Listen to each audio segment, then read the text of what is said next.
फिर कहूंगा कि जो लोग ये समझते हैं जी हमने महफिल लगा के हमने ये इसको ये कर दिया, उसको ये कर दिया, उसको नीचे दिखा दिया, उसको ऊंचा कर दिया, ये आप सबकी एक भूल है। कल हमारे दोस्तों ने जिनको हम हमेशा मुअज्जिज की नजर से देखते रहे और हम उनको हमेशा मुअज्जिज की तरह समझते हैं, उनको बड़ी रिस्पेक्ट देते हैं, उन्होंने एक बहुत बड़ी एक धमाकेदार किस्म की एक लाइव कर ली मेरे खिलाफ, गुलाम हैदर के खिलाफ, ये हो गया वो हो गया। मैं उस वक्त भी उनको कहने की कोशिश करता रहा और उसके बाद अभी भी आप सबको, जो जिन लोगों ने कल रात उनकी हमारे दोनों भाइयों की, मोहतरम भाइयों की लाइव देखी हो, जिनका टारगेट डायरेक्ट मैं था, तो उनके लिए और आप सबके लिए गुजारिश ये कि हुआ क्या था। हुआ ये था कि तय ये हुआ था कि सरिता कटे साहबा, मोहन मलिक साहब और गुलाम हैदर, हम 4 बंदे लाइव करेंगे और जो कंट्रोवर्सी है उसको खत्म करेंगे और आगे बढ़ने की बात करेंगे। लाइव शुरू करने से पहले मोहम्मद मलिक साहब की कॉल आती है और उन्होंने कहा जी फयाद रामे साहब को भी साथ ले लो। मैंने कहा वो गुलाम हैदर काफी तपे हुए हैं, नाराज हैं और गुलाम हैदर नहीं चाहते कि मुझे फयाद रामे साहब के साथ बैठना है, तो इसलिए वो नहीं मानेगा, नाराज हो जाएगा गुलाम हैदर।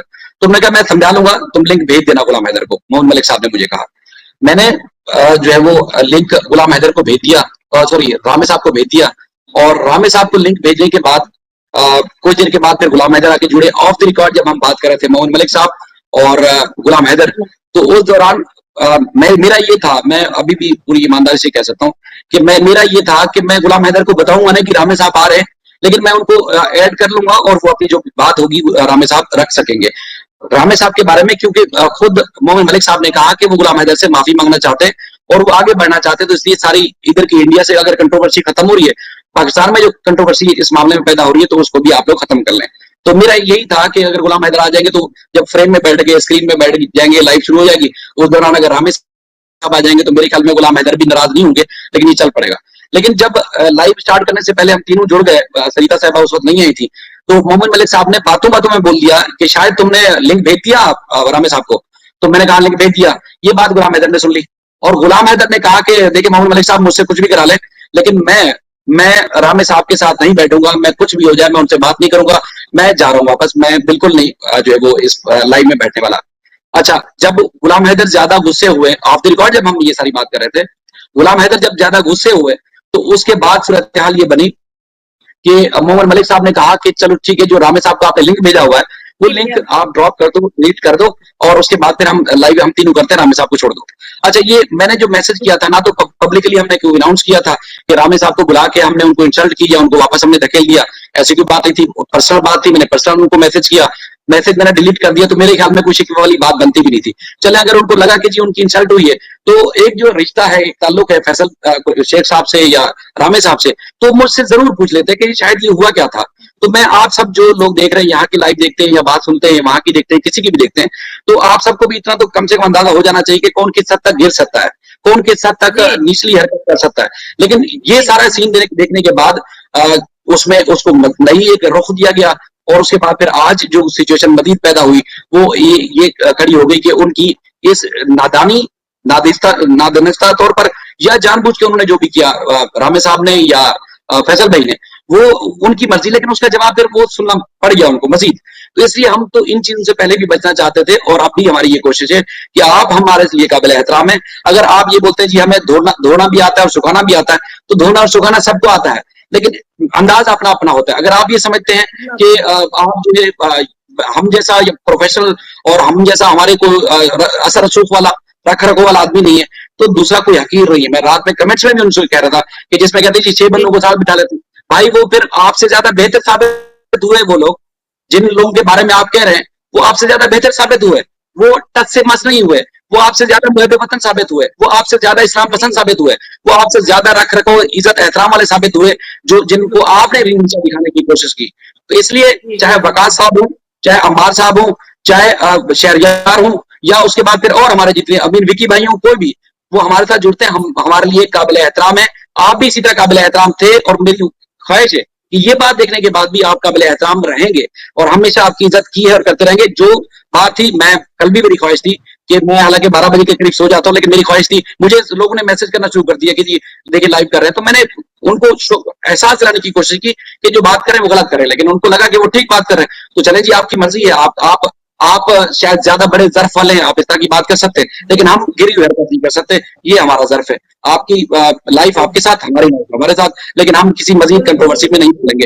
जिन लोगों ने हमारी तस्वीरें लगा लगा के गालियां दी, जिन लोगों ने बड़ी बड़ी ट्रांसमिशन जी की, जिनके ना हम नाम जानते ना, जिनका आता पता भी नहीं था, डी बलोच हमें लिंक भेजते जी थे या फला फला लिंक, देखो क्या बात हो रही है। तो मैं उनसे बार बार ये कहता रहा कि देखिए जी, उनका अपना जर्फ है, जो बात कर रहे हैं वो करने दें।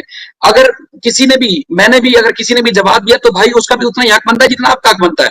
आपके देश के खिलाफ अगर बिल्कुल आप बिल्कुल। लग रहा है आपको कि आपके देश के खिलाफ कोई बात कर रहा है तो आपको नीचा दिखा रहा है, तो फिर ये पाकिस्तानी भी उतना ही अपने देश से मोहब्बत करते हैं, अपने मजहब से मोहब्बत करते हैं। लेकिन अगर कोई जी कंट्रोवर्सी फैली तो किसके लिए नुकसानदेह, किसके लिए साबित हुई, किसको बेइज्जत कौन हुआ? मतलब इसमें क्या गुलाम हैदर बेइज्जत हो गए, मैं बेइज्जत हो गया, मोहम्मद मलिक बेइज्जत हो गए? नहीं हुए। ठीक है, जो जो हवा देते रहे चीजों को बेइज्जत मेरे ख्याल में वो हुए।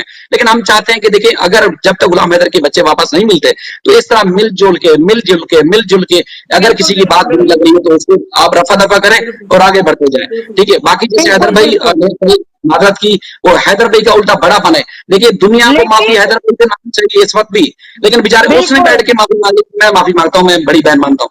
तो भाई ये तो जी एहसास जी करना जी। चाहिए ना सबको।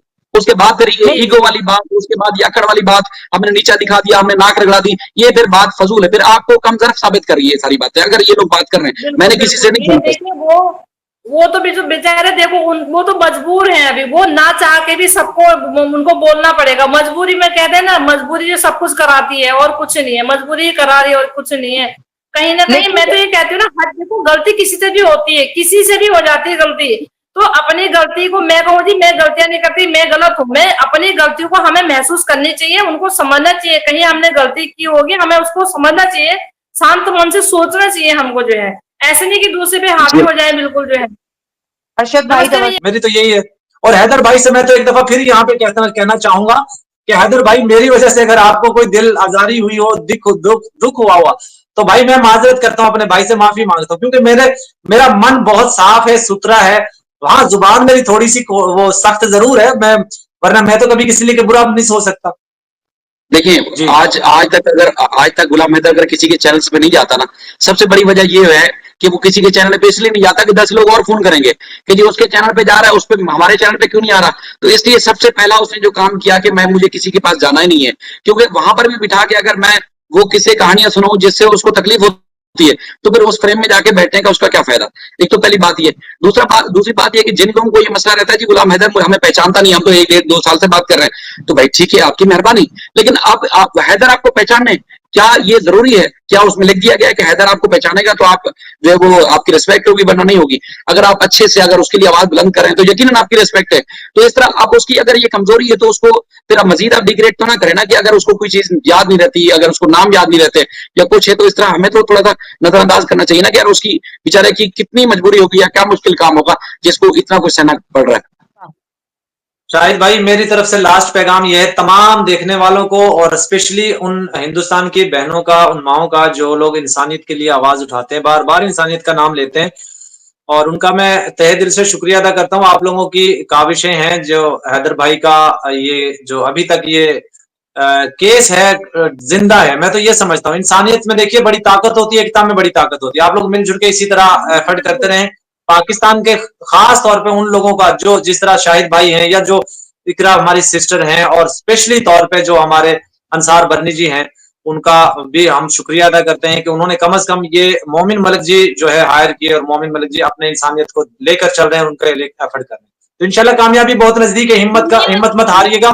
बहुत जल्द आप लोगों को इंसाफ मिलने वाला है। हैदर भाई के बच्चे उनकी गोद में होंगे, और वाघा बॉर्डर से मैं कोशिश करूंगा, अगर हैदर भाई हमारे रास्ते में रहे तो वाघा बॉर्डर से मैं जिम्मेदारी लेता हूं कि उनको रिसीव मैं करूंगा, और आप सबको उनके वो खूबसूरत विजुअल्स दिखाऊंगा।